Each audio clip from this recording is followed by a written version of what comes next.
டேய் எவனோ ஒருத்தன் ஈஸ்கானி அட்டாக் பண்ணிருக்கானாமாடா. அவனெல்லாம் சும்மா விட்டு வைக்க கூடாதுன்னு சில பேர்லாம் பேசிக்கிட்டு இருப்பாங்களா. யாரு அந்த மூச்சான் தான் அட்டாக் பண்ணிட்டு இருப்பான். சோ அதனால அவனை பூச்சி வச்சுட்டு அவனுக்கு கரண்ட் ஷாக்லாம் கொடுத்துக்கிட்டு இருக்கேன். என்னன்னா இந்த மூச்சானுக்கு அவன் பெட்டு கூட ஒரு பாண்டை வந்து கிரியேட் பண்ணிருப்பாங்கல்ல அந்த மேஜிக்கல் சர்க்கிள்லாம். சோ அதை வந்து டிசால்வ் பண்ணணும். அப்பதான் அவனை உயிரோட விடுவோம்னு சொல்லியிருப்பாங்க. பட் அதை டிசால்வ் பண்ணாலே கண்டிப்பா போட்டு தள்ளுவாங்கன்னு உனக்கு தெரியும். அதே டைம்ல தான் நம்ம ஹீரோஸ் என்ட்ரி கொடுத்துட்டு அங்க இருக்கிற ஆளுங்களை அச்சு போட்டு அப்புறம் மூச்சான் பார்த்து ரொம்ப நாள் ஆச்சு இல்லைன்னு சொல்லி அவனை ரிலீஸும் பண்ணிருப்பாங்களா. அவனோட ரெண்டு பெட்ஸும் அவன் கூட திருப்பி ரீயூனைட் ஆகும்போது அவன் பயங்கர ஹாப்பியா ஃபீல் ஆகுறான். அதுவே ஹீரோவும் மத்தவங்க கிட்ட ஓகே நீங்க இங்க இருக்கிற மிச்ச பெட்ஸ் எல்லாம் போய் ரிலீஸ் பண்ணுங்க, அவன் தலைவன் குறுக்கல வந்தானா அவனை நான் பாத்துக்கிறேன்னு சொல்லிக்கிட்டு இருக்கேன். அதுவே மூச்சான் ஆமா எதுக்கு நீங்க தலைமை எனக்கு ஹெல்ப் பண்றீங்கன்னு கேட்கும்போது மூச்சான் பையன் நீ ஸ்ட்ராங்கான ஒருத்தம் தான், அதனால உன்னோட உதவி எங்களுக்கு தேவைப்படுது, எப்படி வசதி எங்க கூட சேர்ந்துக்கிறேன்னு கேட்க அவனும் சிரிச்சுக்கிட்டு நல்ல முடிவு தான் எடுத்திருக்கீங்கன்னு அவங்க கூட ஒண்ணு சேர நம்ம ஹீரோஸ் இந்த மாதிரி இன்ஃபில்ட்ரேட் பண்ணிருக்காங்க. பெட்ஸ் எல்லாத்தையும் ஓபன் பண்ணி விடுறாங்கிற விஷயம் அந்த யோக்கும் தெரிய வருது. ஹீரோமே அந்த யோ கூட சண்டை போடுறதுக்காக அவன் இருக்கிற இடத்துக்கு போவானா. பார்த்தா அந்த இடத்துல யோ இல்ல, அதுக்கு பதிலா அந்த யோ கலெக்ட் பண்ணி வச்சிருக்க நிறைய ரேர் ஐட்டம் எல்லாமே இருக்கும். ஈவன் அப்கிரேட் ஆகிறதுக்காக சில மெட்டீரியலுமே இருக்கு. நம்ம ஹீரோட பெட்ஸ் ரெண்டு அதை எடுத்து பாத்துக்கிட்டு இருக்குமா. பொறுமையா வெயிட் பண்ணாங்க. இந்த யோ பையனை அச்சு மண்ணக்கா வச்சதுக்கு அப்புறம் அதை வச்சு நானே உங்களை அப்கிரேட் பண்றேன்னு பேசிக்கிட்டு இருக்கேன். அப்ப அந்த இடத்துக்கு அந்த யோவுமே அவ்வளவு நாளே பண்ணணும் அவசியம் கிடையாது, எங்க கூட ஒன்னா சேர்ந்துக்க கண்டிப்பா எங்க கிட்ட இருக்கிற மெட்டீரியல் நான் உனக்கும் ஷேர் பண்றேம்மாண்ணா. உன்னோட இன்விடேஷனுக்கு ரொம்ப நன்றி மக்கா, இருந்தாலும் நான் என்னோட கிளானுக்காக உன்னை பழியவங்க வந்திருக்கேம்மாண்ணா. உன் கிளானுக்கு நாங்க என்னடா பண்ணோம், நீ எதுக்குடா பழியவங்க வந்துட்டு இவங்களுக்கு ஒன்றும் புரியாது. இருந்தாலும் நம்ம ஹீரோவை அந்த யோ பார்த்தா ஒரு ஷேடோ மாதிரி ஒன்று வச்சிருந்துருப்பானா, அதை வச்சு நான் அட்டாக் பண்றதுக்கு ட்ரை பண்ணிட்டு இருப்பான். அந்த ஷேடோ கிட்ட வந்து எஸ்கேப் ஆகிறதுக்காக அங்க இருக்கிற பொருட்கள் அது நம்ம ஹீரோ தொடர்ந்து தூக்கி வீசிக்கிட்டே இருப்பானா. என்னடா ரொம்ப நேரமா தூக்கி வீசுறான், அவன் தொடர்த்தவே இல்லைன்னு திரும்பி பார்த்தா நம்ம ஹீரோ தூக்கி வீசின பொருள் அதை பிடிச்சி வச்சுக்கிட்டு அந்த ஷேடோ மான்ஸ்டரா இருக்கட்டும் அந்த யோவா இருக்கட்டும் ரெண்டு பேரும் பொறுமையா அடிக்க வச்சுக்கிட்டு இருப்பானுங்க. ஆஹா இதான் அவங்க வீக்னஸ் நம்ம ஹீரோக்கும் புரிய வர அந்த நாய் பார்த்தா அங்க இருக்கிற ஒரு பானையை தட்டி விட்டுருமா. ஐயோ என் காசு போச்சு அப்படின்னு அந்த யோ புலம்பிக்கிட்டு இருக்கேன். இந்த கேப்ல அந்த கேக்டஸ் அங்க இருக்கிற ஒரு ரோவே கம்ப்ளீட்டா கீழே தள்ளி விட்டு அந்த யோவை அதே இடத்துல படுக்க போட்டுரும். ஓகே இன்னும் நம்ம ஃபாலோ பண்ண மாட்டானே ஹீரோ போக பார்க்க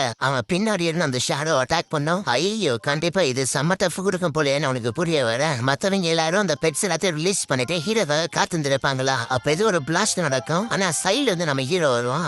என்னாச்சு அடிபட்டு இருக்குன்னு போய் பார்க்க பெருசா எதுவும் இல்ல, ஆனா அந்த ஷேடோ பெட் அது பயங்கர பவர்ஃபுல்லா இருக்கு, உங்க உதவியும் தேவைப்படுதுன்னு சொல்லும்போது மறைஞ்சிருந்த அந்த மூச்சான அந்த ஷேடோ பெட் அட்டாக் பண்ண பார்க்க அவனோட ஃபாக்ஸ் ரெண்டு தான் தடுக்குதா. எங்களை எதிர்க்க அளவுக்கு தைரியம் வந்துருச்சானு அந்த யோவும் அவனோட ஷேடோவை யூஸ் பண்ணி அந்த மூச்சான அட்டாக் பண்ண பார்க்க அந்த ஐஸ் ஃபாக்ஸ் அந்த ஷேடோவை அட்டாக் பண்ணிடும். பட் இருந்தாலும் திருப்பி எஸ்கேப் ஆகி தாண்டாவை அட்டாக் பண்ண வர பிளேசிங் பஞ்சுன்னு பயங்கர வெளிச்சத்தோட அங்க ஒரு பஞ்ச் வைக்குமா. வெளிச்சம் வந்தோடனே அந்த ஷேடோ திருப்பி ஓரமா போய் நின்னுக்கும். அதுவே நம்ம ஹீரோக்கு அந்த லிங்கோட அந்த பட்டாம்பூச்சி இருந்துச்சுல, சோ அதை அப்படியே ஹீல்லாம் பண்ணி விட்டுறோம். இவ்வளவு கலவரத்துல நம்ம ஹீரோட கேக்டஸ் இருக்குதுல்ல அந்த கள்ளி செடி அங்க இருக்கிற எதையும் எடுத்து சாப்பிட்டுட்டு அது பாட்டுக்கு அப்கிரேட் ஆயிட்டு இருக்குமா. அந்த ஜி அவனோட பெட்டை வச்சு அட்டாக் பண்ணுவான், அந்த மூச்சுவானும் அவனோட ஃபாக்ஸை வச்சு அட்டாக் பண்ணுவானா. ஒரு பாயிண்ட்ல லிங்கோட அந்த பட்டாம்பூச்சி பெட்டை அப்படியே மேல தூக்கிட்டு போயிட்டு சைக்ளோன் ஃபயர் வில்னு சுத்தி சுத்தி அட்டாக் பண்றதுக்காக வர இதெல்லாம் வேலைக்கே ஆகாதுன்னு அந்த ஐயோ அவனோட ஷேடோ மேல ஏதோ ஆர்மர் மாதிரி ஒன்னு கிரியேட் பண்றான். அவ்வளவுதான் அந்த ரெண்டு ஃபாக்ஸையும் அப்படியே தூக்கி போட்டு இருக்கிற 4 பட்டி அமுக்க அந்த பேண்டாவும் அட்டாக் பண்ண வரும். ஆனா அதுக்கும் ஒரு அடி தான். அவ்வளவுதான் இருக்கிற எல்லாரையும் காலி பண்ணிட்டு அந்த லிங்கு பொண்ணு இருக்கிறாள் சோ அவளை தூக்கி வச்சு அந்த ஷேடோ சாவடி இருக்காதப்ப அந்த யோவும் சொல்லுவான் உங்க கிளான் தான் அன்னைக்குலாம் அப்பாட்டாக்குன்னு சொல்லிட்டு இருந்தீங்க, இன்னைக்கு கூட உங்க கிளான மொத்தமா கரு வருகிறான்னு அந்த லிங்கோ போட்டுல போகும்போது நம்ம ஹீரோ அந்த கேட் ஃபிஷ் வச்சு அட்டாக் பண்றான். எஸ் அந்த இடத்துல வேற வழி இல்லாம அந்த ஒரு கேட் ஃபிஷ் அந்த இடத்துல அவன் சமன் பண்ண லிங்குக்கும் எதுவும் ஆகாத மாதிரி அந்த அப்கிரேட் ஆன கேக்டஸை வச்சு காப்பாத்திடுறானா. அந்த ஷேடோ கூட அந்த கேட் ஃபிஷ் சண்டை போட்டுட்டு இருக்கும்போது எப்படி ஹீரோ கிட்ட ஒரு கேட் ஃபிஷ் இருக்குதுன்னு அந்த லிங்குக்கு ஒன்றும் புரியல. வெற்றி கொடுக்க முடியாதுன்னு அந்த ஷேடோவும் ஏதோ கிறிஸ்டல்ஸ் மாதிரினா வச்சு அந்த கேட் ஃபிஷ்ஷை டேமேஜ் பண்ணிட்டு தரையோட தரையா வச்சு அம்மிக்கு அப்படியே தேய்ச்சிக்கிட்டு இருக்கேன். பபுள்ஸை கிரியேட் பண்ணி அந்த ட்ராப்ல இருந்து எஸ்கேப் ஆகி அந்த ஷேடோவை அட்டாக் பண்ணிட்டு கேப்பே கொடுக்காம அந்த கேக்டஸ் இருந்ததுல அதோட வைண்டை வச்சு கம்ப்ளீட்டா அந்த ஷேடோவை அதே இடத்துல ட்ராப் பண்றான். ஈவன் அந்த யோக்குமே ஐயோ எங்கிட்ட இருக்கிற மெட்டீரியல்ஸ் வச்சுதான் இந்த கேக்டஸை அவன் அப்கிரேட் பண்ணியிருக்கான். இவனுக்கு எவ்வளவு தைரியம் இருக்கணும் அந்த ஷேடோவை அவன் திருப்பி விடுவிக்கிறதுக்காக ட்ரை பண்ண பின்னாடி வந்து அந்த கேட் ஃபிஷ் அப்படியே தலையை முழுங்கிடும். இருந்தாலும் அவன் விட்டு கொடுக்காம அந்த கேக்டஸோட வைண்ட் எல்லாம் பிச்சு போட்டுட்டு அந்த ஷேடோ அந்த கேட் ஃபிஷோட பாடியை டேமேஜ் பண்ணுவானா. இருந்தாலும் நம்ம ஹீரோ அதை கம்ப்ளீட்டா விழுங்குதான்னு சொல்ல அந்த மீனுமே அந்த ஷேடோவை தரையில இருந்து மேல தூக்கிட்டு போயிட்டு வேகமா அதை முழுங்குறதுக்காக ட்ரை பண்ணிக்கிட்டு இருக்கும் பயங்கர ஸ்பீடா. அவ்வளவுதான் அதை கம்ப்ளீட்டா முழுங்கிடுச்சு அப்படின்னு பார்த்தா அந்த ஷேடோவோட கோர் ஒன்று இருக்கும் ஒரு கிறிஸ்டல் மாதிரி, அது அப்படியே கீழே விழுந்துகிட்டு இருக்கும். அது இருந்துச்சுன்னா திருப்பி என்னால அந்த ஷேடோ வர வைக்க முடியும் அந்த யோ நினைக்க உள்ளப்போ வந்து அந்த மூச்சானோட அந்த ஃபயர் ஃபாக்ஸ் அந்த கோரை கட்சி எடுக்கும். ஆனா தரையில இருந்து அந்த ஃபயர் ஃபாக்ஸ ஷேடோ பஞ்ச் பண்ணமா, சோ அந்த ஷேடோவோட கை இன்னும் அங்கதான் இருக்கு. ஆல்ரெடி அந்த கிறிஸ்டல் பால் டேமேஜ் ஆயிருந்திருக்கு. அது இன்னும் ஒரு அடி அடிச்சா போதும்னு ஹீரோ அந்த கிறிஸ்டல் பால டேமேஜ் பண்ண போக அந்த ஷேடோவோட 2 கை என்னன்னா போத் அந்த கேட் ஃபிஷ்ஷா இருக்கட்டும் நம்ம ஹீரோவா இருக்கட்டும் 2 பேரும் அப்படியே தரையில அமைக்கிறோம். இருக்கிற எல்லாரும் அப்படியே அங்கிருந்து இருப்பாங்க. அவ்வளவுதான். இவ்வளவு போராடியுமே திருப்பி எதுவுமே பண்ண முடியலையா அப்படின்னு இது எல்லாமே நம்ம ஹீரோக்கு ஒரு டெத் ப்ளோவா இருக்க. நம்ம ஹீரோ ஒரு கொம்பு வச்ச பொண்ணை காப்பாத்திட்டு இருப்பான்ல, அவ வேகமா ஓடி வந்து அந்த கிறிஸ்டல் பால கம்ப்ளீட்டா உடைக்கிறாள.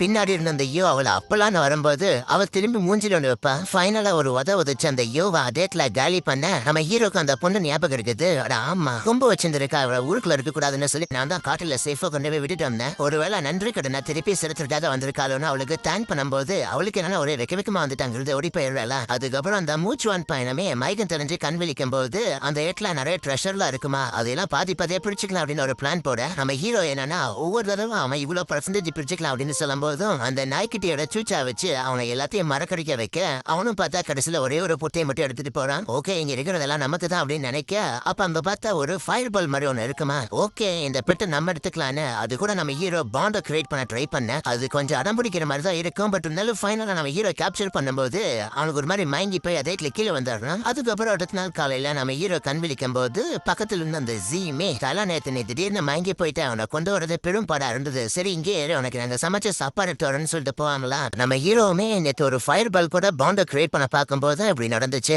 ஏதோ ஒரு இன்விசிபிள் ஃபோர்ஸ் அட்டாக் பண்ற மாதிரி இருந்ததுன்னு யோசிச்சவன் அவனோட கேட்ஃபிஷை சமன் பண்ணி அந்த மீனோட உடம்புக்குள்ள நம்ம ஹீரோ போயிடுறானா. அது பார்த்தா ஏதோ ஒரு பெரிய ஸ்பேஸ் மாதிரி இருக்கு. இப்போ அவனோட பெட்ஸ் எல்லாமே அப்கிரேட் ஆகுற இந்த ஸ்பீட்லி அப்கிரேட் ஆச்சு அப்படின்னா கூடிய சீக்கிரம் இவங்க டி ரேண்டுக்கு போறதுக்கான ஒரு அசஸ்மெண்ட் எக்ஸாம் வரும், ஒரு காம்படிஷன் வரும். அதுல பார்ட்டிசிபேட் பண்ண போகும்போது கண்டிப்பா நம்ம கிட்ட இருக்கிற பெட்ஸ் எல்லாம் அப்கிரேட் ஆயிருக்கணும். ஆனா அதுக்கெல்லாம் முன்னாடி யார் அந்த துரோகியா இருக்கும்? கண்டிப்பா லிங்குவா இருக்க சான்சஸ் இல்ல. ஒருவேளை இங்கிருந்து போன ஆளுங்கள யாராவது ஒருத்தரா இருக்கணுமோ. அதுவும் இல்லனா என்னோட துரோகி என்னோட ஸ்டூடெண்ட்ஸா இல்லாம வேற யாராவது இருப்பாங்களோ. எதுக்கும் நம்ம உஷாரா இருக்கணும்னு அவன் நினைக்க. அப்பதான் அவனுக்கு ஞாபகம் வரும், ஆஹா என்னோட மீனை நேற்று அவங்க எல்லாம் பார்த்துட்டு இருப்பாங்களே. சரி, முதல்ல இந்த விஷயத்த போயிட்டு அந்த லிங்கு பொண்ணுகிட்ட சொல்லுவான். அவளோட ரெஸ்பான்ஸ் என்னதான் இருக்குன்னு பாப்போன்னு அவ இருக்கிற இடத்துக்கு போவாங்களா. பார்த்தா அந்த லிங்கு நம்ம ஹீரோவை பார்த்துட்டு, ஓகே நீங்க ஒரு புது ஆளா இருந்தாலும் நேற்று ஒரு பெரிய சனில எங்க எல்லாரையும் காப்பாத்தின்னு இருக்கீங்க, உங்களுக்கு நம்ம கடமைப்படுறோங்க போது அவரோட கண்ணுல கண்ணீர்லாம் இருக்கும். என்னன்னு பார்த்தா நம்ம ஹீரோவோட போட்டோ செத்து போயிருந்திருப்பான்ல, அதுக்காக மரியாதை நான் செலுத்திட்டு இருந்திருப்பா போல. சோ அதனால ஃபீல் பண்ணிட்டு இருக்கா. ஆனா எங்க மாஸ்டருக்கு அப்புறம் நீங்க இங்க வந்திருக்கீங்க அப்படிங்கிறங்காட்டி எங்க மாஸ்டரோட கனவு திருப்பியும் நிறைவேற மாதிரி தான் எனக்கு தோணுது. நிறைய ஹோப்பெல்லாம் இருக்குல்ல சொல்லுவாலாம். பூப்பு இருக்கா, சரி அதெல்லாம் ஒரு பக்கம் இருக்கட்டும் அப்படின்ட்டு